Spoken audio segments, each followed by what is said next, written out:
The Joker has always been a despicable character, but nothing could prepare us for the Joker of the new DC Absolute Universe.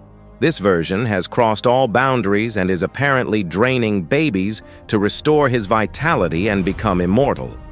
I'm Andrew the Geek Master, and in today's video, we'll be seeing the conclusion of the first arc of Absolute Batman, which could very well be the darkest Batman story yet. To not miss stories like this one, hit that subscribe button, turn on the notification bell, and let's get started. The chapter starts with the news in Gotham. As we saw in the last issue, Black Mask, Roman Sionis, sent boxes filled with masks and firearms all over Gotham City to encourage people to join his gang's reign of violence. Waylon Jones is watching the news at his gym until he hears someone breaking down the door. He thinks it's some guy from the gang trying to rob him, which would be a huge mistake on the guy's part since Waylon is known as Croc, a retired AFC champion who's always up for a good fight. However, to his surprise, the intruder turns out to be his old friend Bruce Wayne, who's completely battered. Waylon deduces that Bruce was attacked by the gang, but he's surprised again when Bruce reveals he's Batman and needs help. Yes, incredibly, Bruce has already revealed his secret identity to one of his friends. Now we jump to a moment from Bruce's past. At that time, Bruce's friends were sleeping over at his house, and Martha went to check if the kids needed anything before turning off the lights. After some playful banter, including Eddie saying everyone knew Bruce and Selina liked each other, Martha was caught off guard by the presence of an armed intruder. She begged the man not to do anything, but to little Bruce's horror, who had already lost his father, the man simply shot his mother in the heart. However, it was all just a terrible nightmare.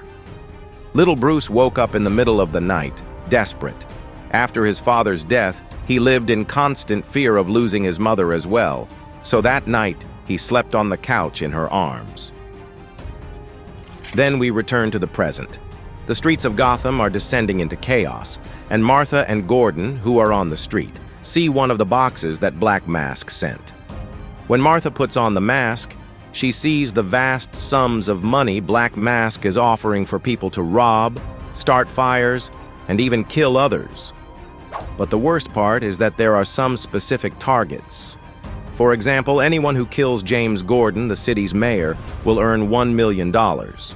At that moment, a group of armed men demands the box that Martha and Jim have grabbed, and Jim tells Martha to run while he holds them off with his own gun, but she refuses to leave him because she's his deputy mayor. Meanwhile, there's a scene that initially seems confusing. We see Black Mask's gang invade a train, and suddenly Julia Pennyworth, Alfred's daughter, is attacked and kidnapped.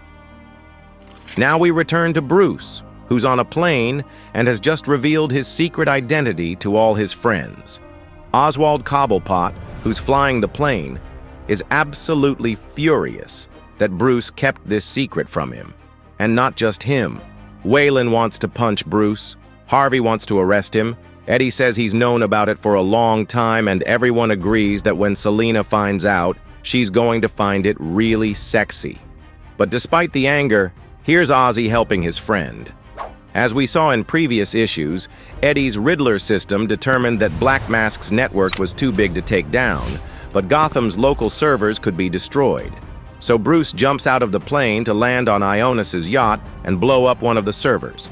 This makes Oswald even angrier because he doesn't have enough fuel, meaning he can't stay and save his friend. But Batman replies that he didn't ask him or anyone else to do that because it's Bruce who wants to protect his friends, not the other way around. As Bruce jumps from the plane, we get this chilling page that is clearly inspired by Frank Miller's Batman.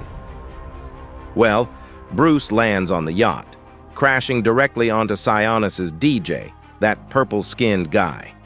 In the next moment, he violently puts a life jacket on the guy and simply throws him into the sea. Seeing this, the other purple-skinned kid charges at Batman with a knife, screaming that he'll kill him. However, Batman just lifts him up with one hand, grabbing his hair, and once again violently, Bruce puts a life jacket on him and gives him a massive kick, throwing him into the sea. Sionis's third ally is a purple-skinned woman wearing a bikini who also appeared in previous chapters. This time, Bruce only needs to give her a wicked smile, and the woman, of her own accord, throws herself into the sea. After that, Bruce also throws her a life jacket. Then we have another flashback to that night when little Bruce slept in his mother's arms. When they woke up, Martha started flipping through the family photo album. They saw pictures of Thomas before Bruce was born, when he had long hair and played in a band. Then they came across pictures of Bruce learning to walk until they reached a photo of Bruce with his friends. The thing is, this last photo was taken on the day of the school trip, with Thomas himself taking it before the shooting started, which left both of them pretty depressed. Back to the present, the shooters demand that Martha and Gordon give them the masks from the box, since without them they won't get paid. Martha tries to convince them not to play Black Mask's game, but without success, all they care about is money. Things get worse when they find out that both Gordon and Martha are worth $1 million each. Meanwhile, at a runway, it's revealed that it was Alfred himself who kidnapped his daughter, Julia. He chartered a private jet to escape the city with her and assures her they'll come back once the city is safe. However, Julia refuses to leave and abandon her life and the people she loves in Gotham, just like Alfred did with her. She tells Alfred that when she was a child, all she ever wanted was to be with her dad and go on his adventures. But now, there's nowhere she'd rather not be than with him. She even says that if this plane takes off, she won't have a father anymore. After a few seconds of silence, Alfred orders the plane to take off. Back on Black Mask's yacht, the villain finally shows up and goes after Batman. The Dark Knight lands a kick right at the villain's weak spot, who continues to embrace and spread his philosophy that people will do anything for money. However, Batman doesn't care. He also jumps on the villain, crashing through a wall and ending up in the yacht's gym, where he grabs a bowling ball and just starts beating the hell out of Black Mask. The absolute Batman beats the villain so much that they end up breaking through the floor, and they end up in a room where Sionis keeps the death masks of the people he kills. But even with this sight, Batman doesn't stop hitting the villain. Bruce only stops when Black Mask grabs a cord and wraps it around Batman's neck to try to choke him. Meanwhile, Bruce recalls that conversation he had with his mother. When they saw that picture Thomas took the day of his death, Martha told him that the photo proved that Thomas still had hope even in tough times, and that's how Bruce should be.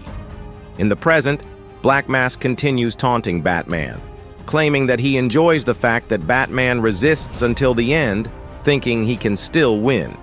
But it's at this moment that we see another trick from the absolute Batman suit. Bruce manages to move the ears of his cowl toward the villain, and then he just digs the suit's pointed ears straight into Black Mask's eyes. It's an amazing and completely brutal scene. Then, with the villain defeated, Batman does the same thing he did with his allies. He puts a life jacket on Sionis and throws him into the sea, even though the villain claims that Batman has no idea what he's started. Cutting back to Gotham, the men surrounding Gordon and Martha decide to kill the mayor and split the money. They don't want to kill Martha since she's a woman. So they tell her to leave, but she refuses, saying that she saw all their faces, and if they're going to kill anyone, they should start with her. In the end, she still believes these men are better than this, and she couldn't be more wrong because if Bruce hadn't destroyed the yacht's server room with a series of grenades, they would have shot the deputy mayor. Fortunately, Batman managed to destroy the servers, which disabled the mask system. Killing Martha now wouldn't give them a penny. Realizing this, the men take off their masks and give up on killing the woman. Of course, Martha isn't going to forgive them that easily. She lands a huge punch on one of them, leaving them all pretty embarrassed, and finally she hugs Gordon, relieved to have survived. Back to Batman, we see that after the explosion of the yacht, the hero was thrown into the sea where he fell unconscious. This time, there was no escape for the Bat, until suddenly the submerged Batmobile appears and picks him up. And of course, it's Alfred who came to rescue him. He starts tending to Bruce's wounds, saying that if Bruce is staying in Gotham, then so is he. And to wrap up this first arc of Absolute Batman, we have an epilogue. This is where we see the Joker's new appearance. This time we see him with completely white skin, his green veins clearly visible, and he's undergoing some sort of medical procedure where he receives a transfusion of several babies. His assistant informs him that Black Mask failed in Gotham, to which the Joker replies that he's already aware of that. Then, in the final panel, we see the Joker with his normal skin color, meaning he's draining the life force from the babies to restore his own vitality. The story ends with him ordering his assistant to call Bane. And that wraps up the first arc of Absolute Batman, which for me is the best story in this new DC universe so far. We saw Black Mask turning Gotham into a real war zone and Batman being more brutal than ever. This first arc brought completely insane scenes, moments of pure tension, and even unexpected revelations, like Bruce finally telling his identity to his friends. But what shocked me the most was this final scene with the Joker. What we know about him so far is that he's a killer, he's very rich, and he never laughs, and now we've seen that he's draining babies to regain his vitality. Now comment what you thought about this arc and if you're enjoying Absolute Batman. If you liked the video, hit that like button and subscribe to the channel so you don't miss more insane content like this. Thanks so much for watching, and see you in the next adventure.